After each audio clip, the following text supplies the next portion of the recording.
Hey, Justin. Hey, what's up, Madison? Nothing much. How are you? I'm good. We have been a one-service church for a year, No? 2 years. Do math. What year is it? 2024? So 2.5 years? No? 3 years? Yep. Yeah, three plus, I think, at this point. COVID kind of just like, it's like that a whole time thing. warp. Time warp, absolutely. I can't remember things correctly. And we weren't always a one-service church. No. We started in 2005, one service. Mm-hmm. Remember those days, Alex? Alex is watching us. It's weird. We got our camera guy, Zach, camera, and now he's got extra gear, and then we just have Alex just watching. He's making Just sure. judging us? He makes sure that we say the right things. Yeah. So if it cuts abruptly, it's because Alex just yells at us. Yeah. So, but I looked at Alex because he was here from the beginning. One service all the way up from 2005 until 2014. We went to two services. We went to two in September of 2014. Mm-hmm. We just felt like it was honestly, we had been kind of stagnant for a while at that point in time. We'd had a lot of leadership change. It was a very interesting season. I became the pastor in that season. And part of it was just feeling like it was time for something new and to be a little bit more aggressive. Part of it was kind of growth strategy, to be honest with you. Like it was we feel like we can reach more people. And so if we build it, they will come. Yeah. And there is a sort of common held, like one of those sort of just standard operating practices out there in the church world that multiple services is good because it gives people options, right? So, and then there's this thought, and this is kind of what we leaned into and said, that it can really bless your people because you have the chance to go to church and also serve. You can do both. Right. So And you're not missing attending. Correct. For serving. Because, when we only had one, if you helped in the kids areas, for example, you have to miss the entire service, and that's really tough. And so there were a lot of positives, a lot of reasons to do it, and we did experience success. We grew a good bit when we went to two services, and then we maintained that all the way up until the magical time of 2020. The Rona hits. And COVID and all the news about it and all the speculation about it and all the... So we paused in-person gatherings. And but we were pretty quick to come back as well. But in coming back, it was interesting. It was the first time we'd ever had a chance to pause. You don't get to do that as a church because Sundays happen every Sunday. Like, we can never say, hey, guys, we had a busy week. We're going to do Sunday on Monday this week because we just need one more day to prepare. Right. Like, it's Sunday. It's going to happen. So there's this rhythm to church that is sort of an unstoppable thing. And you don't have a lot of time to do major pivots because you don't have time to catch your breath, on to the next one. And so COVID did give us a chance to sort of pause. And I was doing a lot of praying back then about, Lord, like, what next? I didn't feel like we could come back the same way we were. We weren't going to have as many volunteers. It was a lot of stuff, a lot of uncertainty at the time. And I had a pretty interesting moment with the Lord where I realized we got to come back with one service. Like we have to, because the volunteer base isn't there. It was like a practical reason. Yes, it was. And a lot of people were still on the fence about their comfort level. So we just knew, okay. And we were coming back pretty early. We were doing social distancing in the building, which we have the room to do. Yeah, right. I know. I'm laughing because I'm thinking back to just like... I know, it seems... I would do things so differently now, knowing... But whatever. Everyone was trying to figure it out. And a ton of people weren't ready, even like our key volunteers. A lot of people who were like super bought into the church. A lot of people who are older or whatever. And so when I realized, we got to come back one service, there was like a brief moment, 30 seconds of mourning. Where it felt like a retreat. It felt like a big step backwards. All that effort and energy that went into adding that second service, and for years we were doing that. But that lasted for 30 seconds. And it literally gave way to this sort of flood of positive thoughts. It was like God opened my eyes up to all the things that we could do differently. And I became excited about one service and got to the point where within a few days I was putting some stuff together to share with kind of our board, and then I shared with the staff. Hey, we're going to come back. We're going to be a one-service church, but not in just a temporary way. We're not just going to be one service for a few months and get that second service going again. We're going to pivot, and strategically, we are going to be a one-gathering church, and I think we could even grow beyond what we were at 2 gatherings at 1. And when I said that, I mostly believed it. But seriously, I 70% believed it. Right. Like I felt like God had shown me some things, but it was also, I hope this works. There were some mysterious walls to be crossed. Correct. Correct. How are we going to possibly do this or that? Imagining that. And so coming back as one, and you've used the word gathering now. We've said service. Are we using they're those interchangeable? Yeah. I probably prefer gathering just because service like your car gets serviced. I don't know. Well, part of our culture has always been that we're not like a super churchy in our language. Right. So we try our best to find normal sounding words that mean the same thing so that you don't have to there's not a great word. There's not a great word for it. Gathering even sounds like kind of like a cult thing. Like meet Are us you coming in at the gathering? We're all gathering. Are you coming? Yeah, I guess service is just churches and like funerals and stuff like that. Right. Like, so I don't know. There's not whatever word you want to use, it doesn't really matter. But yeah, and here we are, fast forward. We've been meeting as a one service or one gathering church, whichever one you want to use, now for almost 4 years. And we've actually grown. Mm-hmm. We have grown beyond what we were at 2 services prior to COVID. We have on a typical Sunday more people coming to one than we're coming to both. And it's allowed us to simplify what we do. There's a lot of practical, super practical benefits. And then there's also some really, I think, powerful spiritual benefits to it as well. Yeah. To the point where now we've kind of doubled down. And at every turn over the last couple of years where we've hit a wall of hey, we're kind of full, we can go to 2 services, or what else can we do? Mm-hmm. And so we've knocked walls down, we've built walls, we've started using another parking lot that's adjacent to our parking lot, we've bought shuttles, and we've just sort of doubled down on being a one gathering church. And for the foreseeable future, I don't see a change in that. I think it's the right thing for us to do. And it's unique. What are the spiritual benefits there? So, okay, like I said, practical and spiritual, right? Mm-hmm. The practical benefits are just, and they overlap for sure. There's a lot of simplicity. Do you remember the staff meeting where we talked about being a one? Mm-hmm. Do you remember that one? Because we were all in the big room. Is this the one where we circled up? We were in a big circle. Team A and Team B. It was a whole meeting? Yes, it was a giant meeting. But let me ask you a question. I'm going to turn the tables on you. What went through your head when I said we're going to be a one gathering church? Because you had only ever worked here with multiple services. Well, there's this, I don't know if it's selfish because I think it applies to everyone, so it's not just me, but the idea of we can go to Moe's. I went to Moe's with my family after church on a Sunday, and we were the only people there. I was like, is Moe's just not, popular anymore? It's this restaurant. But as we were leaving, it was okay, jam-packed. But it was just leaving after 2 services means that your day on a Sunday just lasts a lot longer in the morning. Yep. You're into the afternoon by the time you actually leave church and shut everything down. Yeah. But one of the bigger things that I thought, so it's going out to lunch with my family or having a day afterwards. But I had a few volunteers that came to mind where we did kind of have that idea of they show up first service to serve, and then they attend second service, or they show up first service to attend, and then they serve second service. I just saw a lot of people just not doing that. And so they ended up showing up to serve and either leaving or showing up only to serve. And they were missing out on church. Not that serving isn't church, but what we had kind of preached as a benefit of 2 services wasn't actually being taken advantage of that much. Correct. Because it was a much longer day to show up at the 9 a.m. and stay through. Yeah, and that's on those practical levels when we were a multi-gathering church, multi-service. Now I'm in my head now. Don't be in your head. That's fine. Yeah. So when we had exactly what you said, the practical side of it was, okay, are people actually doing this? We did have some people who were serving and then going, but what we found was, if we wanted to go real deep dive, people who were scheduled to serve at the second service would rarely get up earlier and come to church first.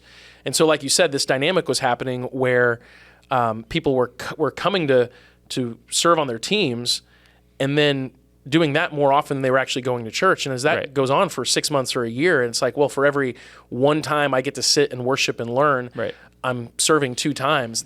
And I think the physical toll of it can be exhausting, even if you are trying to get filled up and do what's right. You know what I mean? like go to church and serve on the same Sunday. It's just exhausting to do that. Like if you're with the 4-year-olds during first service and then you attend afterwards, like, and that's what your every week experience ends up being for a long period of time, that's also as exhausting as only doing every other serving. Absolutely. So, Yeah, no, so either you're not doing it or you are. If you are, you're just wiped. Right.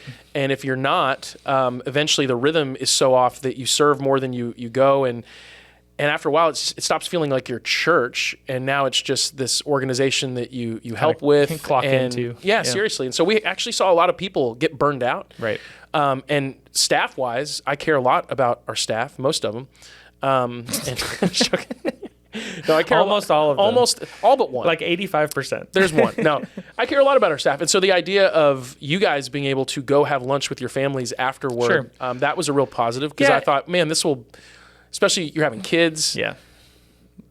Every time I thought about that, I was like, man, I'm so glad that they'll get to go have a Sunday like everybody else. And to say that too about the volunteer kids, because we had that dynamic and we tried to make it fun and make it happen. Yeah. But like if you do go to service and volunteer at 2 services, your kids have to stay and either repeat the same thing over again, or we can kind of make a fun thing for them for one service and they go to their normal thing the next service. But it's also exhausting for the whole family. So that was the immediate benefit that I saw, was like, oh, we can be kind of totally focused on honoring people that are like giving their time, obviously, but it's not going to be burning people out at the rate that people were being burned out. So. Correct. And so that's kind of the practical stuff. But then the spiritual side is more meaningful to me. And I guess I'll put this in this caveat. I'll talk about this a little bit later. I'm not saying that churches that have multiple services are doing it wrong. Right. We're sort of unique in that we can even try this the way that we're laid out. There's some unique things about our church that give us the ability to even attempt this that a lot of churches couldn't even. You just couldn't. Right, and it's not that we will never go to. No, we've never said that's it's for this season, but kind of like until the Lord leads us to do that. And our bent right now is every time we do hit that capacity level, instead of going, well, let's go to another service, we go, what else could we do? And there may be a day where there's nothing else that we can do. Right. And then we say, okay, Lord, like, show us what's next. We'll figure it out what's next. But the spiritual side of it is when we had multiple gatherings, man, I'll tell you, there'd be these dynamics that would happen sometimes where the first gathering might just be awesome, and the worship is people are in it. And it is like the people that showed up early traditionally where they were their hand raisers. Correct. We had more, they were more enthusiastic because they were like, I can't wait to worship God this morning. And so sometimes that would be the dynamic. And then it would go awesome. And then the second service would hit and we would have services where it felt really dead. And we're like, whoa, what happened? So you try to like make it happen again. You know what I mean? Manufacture what already happened. Yes. And even like the performed authenticity of like, I haven't said this before an hour ago. Like, correct. Welcome his hand, like just like, it's like every part of it, you're like, it's a weird deja vu thing. But, and again, we do multiple gatherings when we have Christmas, when we have, Easter. And so we do that. Right. But every Sunday, you felt this tension of, man, the first one went awesome. And so we got to make that happen again. And sometimes that meant you forced it a little bit, or the flip could happen where the first gathering wasn't great. And so you're trying to almost compensate for that by making sure that the second one, you're like overly excited and overly enthusiastic, or you're amending your message to fit the illustration 100%. Better or whatever it is. Instead, or I'm meeting with the worship team and with Matt, who leads our worship team. And we're like, hey, we need to, like, really, that didn't work. And, and I think too, the element of baptisms started happening during the service, and we didn't have like a baptism day.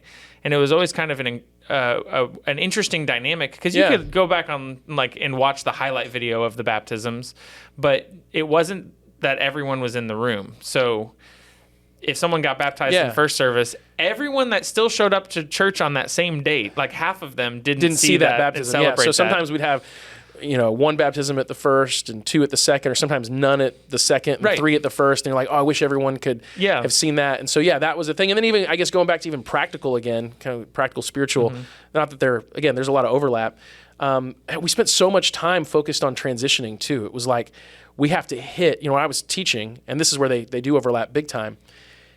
okay, I might really feel led to dwell on something a little bit longer. Maybe something pops in my mind as I'm talking about a subject that didn't pop in my mind when I prepared. I'd love to spend 5 minutes really talking about this because I think it really helps the people in the room. Right. But I'm looking at the clock and we don't have 5 minutes because if we go 5 minutes long, it's like this domino effect parking of lots parking lots jammed. Check-in is terrible. Kids are, and we had a few Sundays like that. So you're like, we got to hit this time exactly.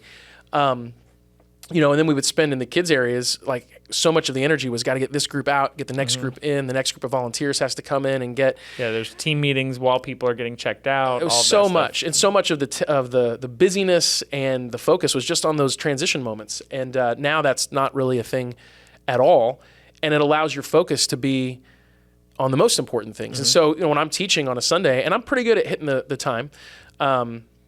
You know, there's a few times where, you know, I know you're in the student area, so if it's not... I'm timed out a little bit more than you have to most, be. Yeah. But now if it goes 5 minutes longer, it goes 5 minutes longer. It doesn't please, you have my blessing. I know you don't like it when it goes too short. Yeah. So there have been a few times where I've looked at the clock and I have noticed that. This will hurt, and I can sort of recap a little bit. But the point is, it doesn't matter if it goes 5 minutes long. It probably matters if it goes 30 minutes longer. Well, and you also have the room Sunday to Sunday to respond to the scripture that we're learning that week. So if this requires like, hey, Matt, could we add an extra song or do a response at the end, or maybe we have more baptisms or whatever it is. It's like there's just room in the schedule to do the only to be focus. Free. Yeah, there's only focus is what is going to make this experience the best it can be, and we're not having to juggle. Yeah, but that's going to be at the cost of this next one starting smoothly. And, you know, even on that simplicity standpoint, I can hang out after the service and just talk to whoever wants to talk. We have food trucks sometimes, and we're going to do that here in a little bit. And people can hang out and eat. There's not a rush to get people out. It's it's really created, even though we're a large church, it's really created a much smaller church feel. And I don't know. It's really unique. It's become one of the most defining aspects of our church is that we are a one gathering church. We have a lot of people that show up. You might have to park across the street, but there's something really beautiful and powerful about everyone being in the room together, seeing every baptism that happens. Worship, we're all united. The message, everyone hears every little thing. There's not. It's just everyone's having the same experience, and so it unites us. It's simple. We can linger. We can take our time when we're done. There's no rush. I don't know. It's been really special. Yeah, and as part of that like COVID journey, we basically learned that we could also pull off youth on Sunday mornings, because youth used to be on Wednesday nights, high school on Wednesday nights, middle school on Sunday mornings. But we had our student space was like a breakout space, so it just sat empty really for a couple of months, and we were like, actually, we can kind of do youth in a creative way. And so I've just been really appreciative because I had spent years seeing students on Sunday mornings that never made it to Wednesday nights. Like their family's really involved in our church. They would call this their church home. It's where they go every Sunday, but they just weren't connected with the other teenagers that are in the group. And so having youth on Sundays has given that opportunity to it's funny. flourish. I was talking to a dad of an athlete yesterday, and he was talking about how they struggle so much to balance church and the sports thing, because if you have a kid who's an athlete, or maybe a kid gets a part-time job, you know, Wednesday nights aren't sacred to culture, any evening. And he was just basically saying that Sunday mornings is really one of the only times that they can pretty much bank on most of the year. And, you know, there's a whole separate conversation about choices you make as a parent. Like, we're not going to miss this for that. But Sunday mornings are much easier for most families to set aside than even in the evening, right? And so we had a lot of kids, whether it was because of extra activities, sports, band, drama, or they get a job when they get a car and they need to work and they're working nights. And Wednesday evenings, Sunday evenings, those got hard, but Sunday mornings is pretty reasonable. And it's definitely changed the makeup of the group, because you'd have a lot of people that are either connected at other churches or aren't connected anywhere. But I think what's been interesting is to see the buy-in from the youth group, the community there, is much, much higher. There's much less drama, because it's like your parents drove you to church. Like, you're there as a family. It's a thing. It's not this I did this alone sort of thing. And I was really worried. One of my biggest concerns was like, will it not be like an evangelistic style thing? Yeah, because on Sunday Wednesday mornings, nights you can... come after school, we're going to come to youth. But students have actually really brought their friends, and I meet a ton of new students every Kids probably spend the night on Saturday night. Well, come they with do their that, friends. but what's cool is that happens one week, and then week 2 or 3 or 4, I'm meeting the parents of that friend, and they're coming to church. And so it's like giving an opportunity not just to serve like the students at a youth thing, but it's really saying like, oh, mom and dad, like I went to my friend's church. Like, I like you should come. Yeah, which on Wednesday nights, we have Wednesday night stuff, but that was never really a dynamic. Stuff. It's extra. Yeah. It's harder to engage with if you've never been part of the church. Right. And so I never even thought about that. Our youth stuff too, we just do our extra stuff on Wednesdays now. So if you miss the extra stuff, that's okay, but you're still involved with the main thing on Sunday mornings. And I will say one more thing about 2 services to 1 is with the youth on Sunday mornings, especially the middle school, it is so tough to have 2 services because it was always like Jimmy shows up to service 1 and his best friend is Johnny, and Johnny's at service 2. And it's like they could go 6 months and never see each other, never even know that they go to the same church, but having it all in one service kind of creates that community a lot more specifically. So it's been it's easy to talk about it like it's been just the easiest thing to do. There have been a lot of challenges. Yeah. I mean, we've had to really rethink whole areas of our church. I'll say the youth thing is kind of a mess in terms of like how we landed there, but it's really cool. But you've had to iterate multiple times. Yes. But even cool things that we could never have done, like now the main worship team on Sundays in the big room, when they finish leading worship for the adults, they walk backstage, they go, in the back hallway, they show up in your space, and they're leading worship for the high school and the junior high. And so the sort of worship culture in the youth has grown a lot because you've got really dedicated people, like the main people putting their focus into that. So we're seeing that happen. But all of that has required constant iteration. Right. And it's just amazing. I think about like I said, we've knocked walls down. We had to build a new kids space. We've put up a wall to create a lobby in our 4th and 5th grade area because it grew with one gathering. It was way outgrowing the space we had. So there's been a lot of creative solutions. And here's the truth. It's not for everybody. I recognize that there's going to be people who go, you know what?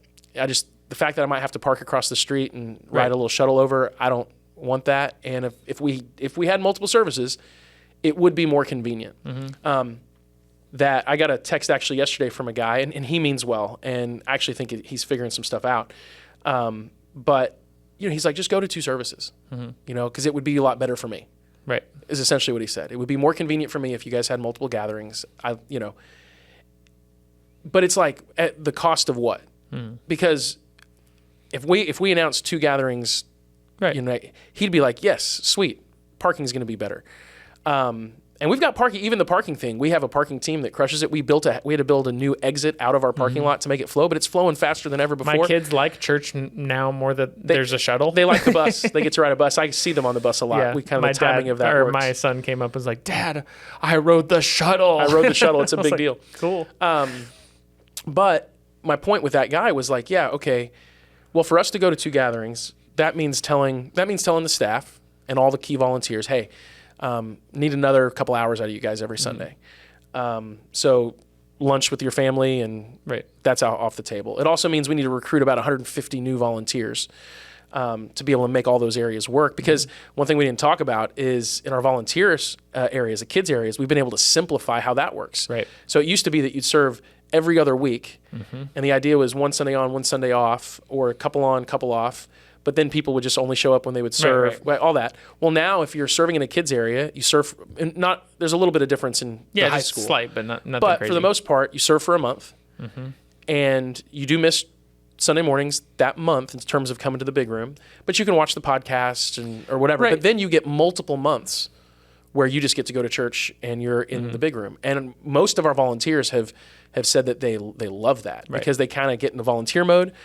And then they get to rest, and they're not constantly bouncing back and forth between the two. And I will say, I'll speak on behalf of the volunteers maybe. I think that, and also the way that the teams are led, like we keep saying it's like you miss church to volunteer. I think a lot of the teams are kind of built so that it's like it is just as meaningful. Correct. But you kind of do have to enter that mode, of course. Correct. But like you are getting a lot out of it. And I have to tell some volunteers, like, they text me like, hey, can I help out this Sunday? It's like, well, you just were on for 4 straight weeks in a row. You like, might want to. They're like into it. So they're And doing I get that. I mean, I had to quote unquote miss church for 3 years when I led the kids areas, and it got to where I just realized this is my form of worship. This is how I worship God today. So I totally get that, but I think protecting that in general. Correct. Yeah. And over the long haul, it gets unbalanced. So I guess to sum it all up, being a one gathering or one service church, whichever one of those you want to say, it has become one of the most defining aspects of who we are. It gives us a level of simplicity and unity that is really hard to achieve when you have a larger church. Often the bigger it gets, the more complicated it gets, and the more corporate it has to get. Sure. And the more decisions are sort of in a business mindset than kind of a family mindset. And I'm not saying that's wrong. We have a big building, we have a big parking lot, and we're surrounded by big parking lots. Lots of churches don't have those factors. They couldn't even consider this. Right. But we can. And in doing this, it's created a couple of issues. We've had to figure some things out, right? We've had to adjust parking. We've had to buy shuttles, all that. We've had to move walls, kids areas, all that. But I think what we've found, and it's worth fighting for, and it's worth being open to God helping us be creative to keep, is there's just this really beautiful, I'm not trying to be a broken record, but simplicity and unity. You get to do church together with your church family, and everyone that shows up every week sees everyone that shows up every week. And it's cool. It's really special, and it's almost unheard of in a church our size. Mm-hmm. So again, it's different. It's what we feel like God's led us to do. It might mean people have to park, across the street, ride a shuttle every once in a while, and maybe one day we'll have 5 shuttles and we'll use lots. I don't know. Right. We're open to that. But right now, I'm really glad we did this. And I think maybe the takeaway for anyone, whether you work at a church or whatever, is, hey, you don't always have to do the things that everyone says you have to do, right? Or that you've done, done in the past. And like maybe there is an advantage to just taking some time to step back. Correct. Maybe not, pause or whatever we did. Yep. We had the COVID pause, but just say like, okay, I'm going to get out of the weeds here and just say like, what are the things that I need to adjust to? Yeah. Very often we're living life assuming, well, I have to do A or B. Like those are if I don't do this, I have to do that because, for me for a long time, it was either at a service or you're going to be stagnant and not grow. And so either grow or shrink. And we've grown, like I said, we've grown beyond what we were at 2 services with 1 service or gathering, depending on what word you want to use. I'm going to keep saying that. But often with God, we think it's A or B. God has all kinds of options that we just don't even know, and we need him to show it to us. And so if you're stuck in any aspect of life and you think, well, I've got to do this or that, stop and pray and even ask questions like, well, what else could I do? And what we've found is that so far, every time we've been like, well, I guess we're going to have to go to 2, someone has been like, wait a minute. We could knock down that wall. Yeah. We could add more furniture to that space. And there always is, you said there's 30 seconds of mourning. I think at every single iteration, there's been like, oh, I don't want to do that. And I think you've had it the most because your area's probably had to change the most. Yeah, that's true. But yeah, every time we've changed it, it's like, ooh, okay. And is it possible? It's possible. And then you realize it's good because God's got good stuff waiting for you. So. He does. So I foreseeable future, we're going to keep along this path. There's still some walls that we can knock out. And some walls that we can add. There's still, absolutely. There's so many walls, so many possibilities of walls. But I think it's what God's led us to do, and I'm really pleased with the results so far. So that's what we do. It's different. It's unique. And I kind of hope every church just sort of the takeaway would be seek God and be open to God leading you to do things a little bit differently and then stick to that and see what happens. It's really blessed us so far. So cool. Yep. All right. Is there anything else that you want to say before we go? Are you doing okay? Is there anything you want to get off your chest or confess publicly? No. I yelled at everyone on the way into work today. You yelled at everyone? Almost everyone. I didn't yell at Zach. You yelled at Alex? Yeah. What'd you yell? I yelled, yay, it's Monday. It's going to be a great day. Are you excited for the week? Oh, you were trying to like hype up the... Yeah, no, it's just I was hyped. Yeah, it was fun. Oh, okay. I mean, I thought it was fun. Did you think it was fun? Okay, cool. All right. So yay. I don't know when this podcast is coming out, but today is the day. This is the day the Lord has made. I will be glad and rejoice. Rejoice in it. I say it again. Today is today. And bye.